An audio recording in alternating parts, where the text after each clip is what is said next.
انسان ہونے کے ناطے کوئی شخص بھی ایسا نہیں جو گناہوں سے بالکل پاک ہو، چاہتے نہ چاہتے ہوئے بھی صغیرہ کبیرہ گناہ ہو ہی جاتے ہیں۔ جو شخص اپنے گناہوں کو سامنے رکھ کر اللہ سبحانہ و تعالیٰ سے معافی مانگتا ہے اور اپنے گناہوں کو بخشوانے کے لیے اللہ تعالیٰ کے حضور روتا ہے، تو رسول اللہ صلی اللہ علیہ وسلم نے ایسے شخص کو بھی عظیم بشارت سناتے ہوئے ارشاد فرمایا۔ یہ درس بھی ہمارا پچھلے درس کے مناسبت سے جو کہ ہمارا چل رہا ہے عظیم خوشخبری توبہ، اسی مناسبت سے رسول اللہ صلی اللہ علیہ وسلم نے اپنے گناہوں پر رونے والے کے لیے بھی وہ توبہ جیسی نعمت عظیم خوشخبری سنائی ہے۔ فرمایا توبہ لمن بکا علی خطیئتی، توبہ لمن بکا علی خطیئتی، عظیم خوشخبری ہر اس شخص کے لیے جو اپنے گناہوں پر رو پڑا۔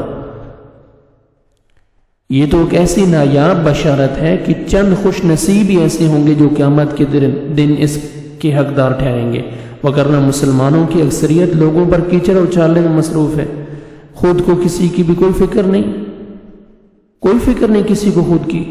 شاعر نے کیا خوب ہی کہا ہے کہ ڈھونڈتے رہے غیروں کے عیب و ہنر، پڑی جب اپنوں پہ نظر تو دنیا میں برا نہ ملا۔ اللہ کے بندو، جب آپ ایک انگلی کا رخ اپنے دوسروں کی طرف کرتے ہیں تو 3 انگلیوں کا رخ آپ کی طرف، کہ غیر کی فکر کرنے والے اپنی طرف جھانک، تو کہاں کھڑا ہے؟ تنہائی میں گناہوں کو یاد کر کے رونا اعلیٰ درجے کی عبادت اور ہر خیر کی چابی ہے۔ ایسے لوگ ہی دنیا میں کامیاب رہیں گے اور روز قیامت عرش الہی کا سایہ پاتے ہوئے طوبہ جیسے درخت شجر طوبہ کے مالک اور وارث بنا دیے جائیں گے۔ قرآن مجید بھی انہی کو مخاطب کر کے کہتا ہے الذین آمنوا وعملوا الصالحات طوبى لهم وحسن مآب، وہ لوگ جو ایمان لائے، نیک اعمال کیے، خوشخبری ان کے لیے اور بہترین ٹھکانہ ہے۔ تو طوبہ جیسی عظیم نعمت بھی اپنے گناہوں پر رونے والے کو اللہ تعالیٰ عطا کریں گے، عظیم خوشخبری۔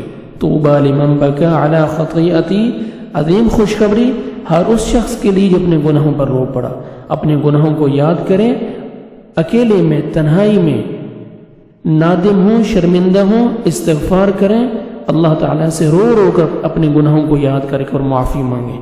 اللہ سبحانہ و تعالیٰ ہمیں اپنے گناہوں پر رونے کی توفیق دے، نادم اور شرمندہ ہونے کی اور اپنے در پہ جھکنے کی توفیق عطا فرمائے۔